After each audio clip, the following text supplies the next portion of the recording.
Ravi de vous retrouver à ce rendez-vous de l'information. Madame, Monsieur, bonsoir. Au sommaire de cette édition, l'application de la nouvelle loi relative aux infractions commises à raison du CES, c'est le thème de la communication animée par le procureur de la République près du tribunal de première instance d'Abomey-Calavi lors de la causerie débat organisée par l'Institut national de la femme. Le compte rendu est à suivre dans un instant. Initié par l'ANIP, l'opération dénommée liste de résidus et collecte d'informations complémentaires va s'achever demain, 22 avril, mais la population de l'arrondissement de Golodjigbe est restée sur leur faim. Les raisons de cette insatisfaction sont à suivre dans un instant. En République démocratique du Congo, le vice-premier ministre en charge de la fonction publique a évoqué une hausse de 30% en ce qui concerne l'augmentation des salaires des fonctionnaires de la fonction publique. Voilà pour le sommaire.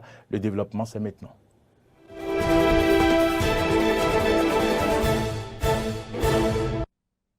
Merci à toutes et à tous pour l'attention et bienvenue dans ce journal que nous ouvrons par la communication du procureur de la République près du tribunal de première instance d'Abomey-Calavi lors de la causerie débat organisée par l'Institut national de la femme lundi dernier. La dite communication a porté sur le thème l'application de la nouvelle loi relative aux infractions commises à raison du sexe. Il était entre autres questions pour Aubert Kodjo d'entretenir les participants sur les dispositions pertinentes de la nouvelle loi. Compte rendu, Clémence Tonoucoin.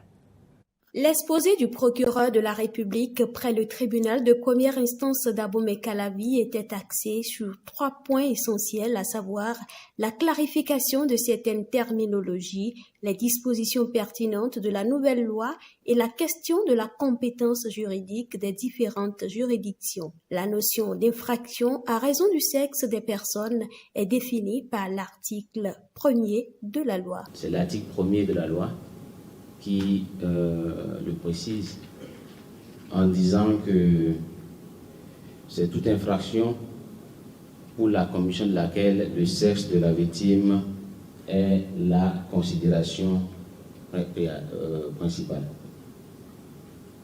Le législateur arrange dans cette catégorie le harcèlement sexuel, le crime de viol, l'interruption forcée de grossesse, et les mutilations génitales. Pour ces différentes infractions, le législateur a renforcé les sanctions. Le harcèlement sexuel, désormais, est puni d'un emprisonnement qui peut aller à 2 ans et une amende qui peut aller jusqu'à 1 million de francs CFA.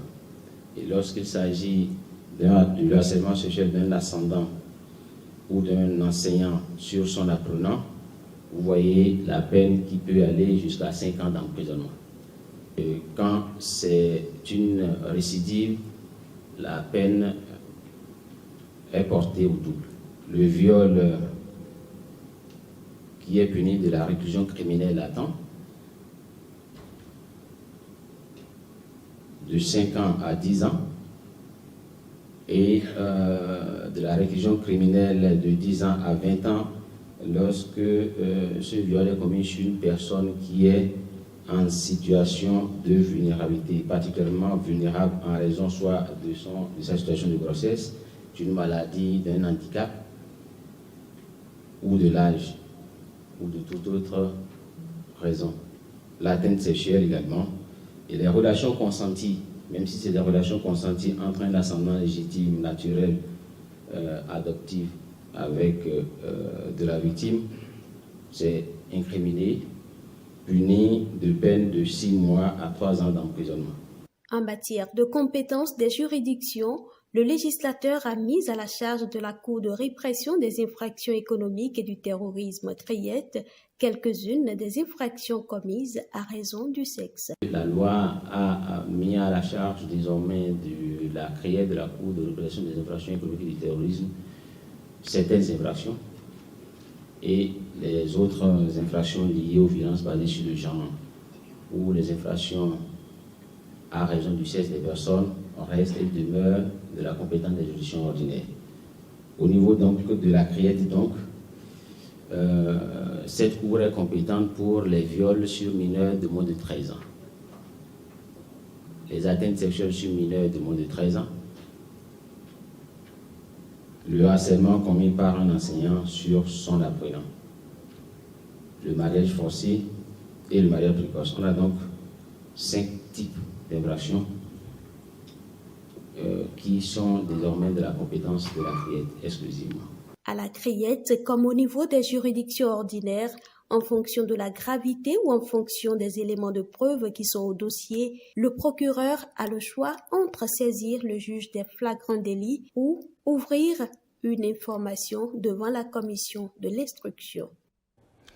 Vous le savez, le Conseil des ministres s'est réuni hier en présence du chef de l'État. Plusieurs décisions ont été prises, dont entre autres les mesures de soutien à la production au titre de la campagne agricole 2022-2023 et celles relatives aux critères d'attribution des logements sociaux et économiques ainsi que les modalités de leur commercialisation. Suivez ici un extrait du compte rendu dit par le secrétaire général adjoint et porte-parole du gouvernement, Wilfried Ngoubeji. Les prix de cession des intrants aux producteurs au titre de la campagne 2022-2023 se présentent comme suit. Engrais, toutes catégories confondues, 280 francs CFA le kilogramme, soit 14 000 francs CFA le sac de 50 kg. Insecticide coton, 3 500 francs CFA le flacon pour le traitement de demi-hectare. Herbicide Toto, 3 500 francs CFA le litre. Herbicide sélectif, 7 011 francs CFA le litre. Herbicide sélectif précoce, 7 011 francs CFA le litre. Les objectifs poursuivis par ce soutien de l'État exclusivement en faveur de la production agricole nationale devant être atteint, le Conseil rappelle qu'il est formellement interdit de faire sortir ces intrants du pays et ou de les revendre. À ce titre, tout contrevenant s'exposera à des sanctions particulièrement sévères. Les prix d'achat du coton graine aux producteurs au titre de cette campagne ont été homologués comme suit. Coton graine conventionnel, 300 francs CFA le kilogramme pour le premier choix et 250 francs CFA le kilogramme pour le deuxième choix, contre respectivement 265 francs CFA et 215 francs CFA au cours de la campagne écoulée. Coton graine biologique, 360 francs CFA le kilogramme pour le premier choix et 310 francs CFA le kilogramme pour le deuxième choix, contre respectivement 318 francs CFA et 268 francs CFA au cours de la campagne précédente. En point 3, critères d'attribution des logements sociaux et économiques ainsi que modalités de leur commercialisation. Le Conseil a approuvé les 10 critères qui varient selon le type de logement. S'agissant des logements sociaux, il est à rappeler que l'État a pris en charge les coûts liés à la viabilisation intégrale des lieux ainsi que l'acquisition des domaines. L'option retenue pour leur commercialisation est la location à cession sur une durée maximale de 25 ans avec un taux d'intérêt de 3,5%. En ce qui concerne les logements économiques, la durée de la location à cession est de 17 ans avec un taux d'intérêt de 6,5%. Il est à souligner que les modèles de logement, aussi bien sociaux qu'économiques, sont de type F4, les prix variant selon le niveau de confort, la surface bâtie et le caractère individuel ou collectif du bâtiment. 4. Régularisation de la situation administrative des agents de l'État, régulièrement partis en formation avant la mesure de suspension des mises en stage. Les agents concernés sont au nombre de 250, répartis dans 22 ministères et 6 institutions de la République qui attendent les décisions de retour de stage et les actes administratifs subséquents pour leur reclassement. En point 5, appui financier ponctuel du gouvernement aux étudiants béninois boursiers en formation en Fédération de Russie. Et c'est la fin de l'opération liste de résidus et collecte d'informations complémentaires initiée par l'ANIP. Une équipe de la rédaction était sur le terrain pour s'enquérir de l'ambiance du déroulement des dernières heures de la dite opération. C'est un reportage de Nadia Apiadji. Prorogée jusqu'au 22 avril prochain, l'opération de complément de données pour la collecte et l'enrôlement au RAVIP continue dans les différentes communes du Bénin. Ici, à l'arrondissement de Golodigbe, dans la commune d'Abomey-Calavi, le bilan à la veille de la fin du processus reste moins satisfaisant pour les populations. Je constate que si on peut nous augmenter des jours, ça serait bon. Parce qu'il y a beaucoup de personnes n'a pas pu faire jusqu'à fin de cet recensement. Maintenant, je vais demander un peu des excuses.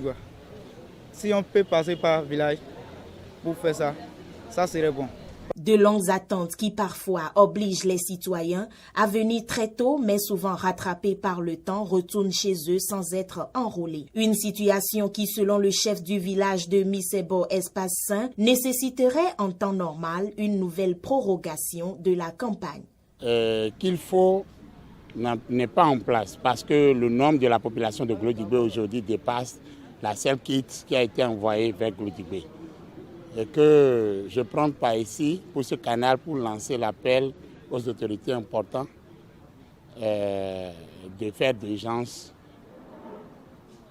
pour renforcer et si possible de doubler un peu le temps prévu pour cette opération. Par jour, on a eu une liste de 200-230 personnes, donc on n'arrive pas à tout enrouler. Donc vraiment, alors qu'on devait finir le 22, donc on n'a pas pu enregistrer tout le monde. Il y a beaucoup de personnes qui se plaignent que par-ci, par-ça, on ne m'a pas enroulé, donc vraiment, la durée là, c'est insuffisant. Cette opération initiée par l'Agence nationale d'identification des personnes ANIP dans le cadre de la confection de la liste électorale informatisée a pour but de permettre à tout citoyen béninois ayant l'âge de voter d'exercer en toute sérénité son devoir civique.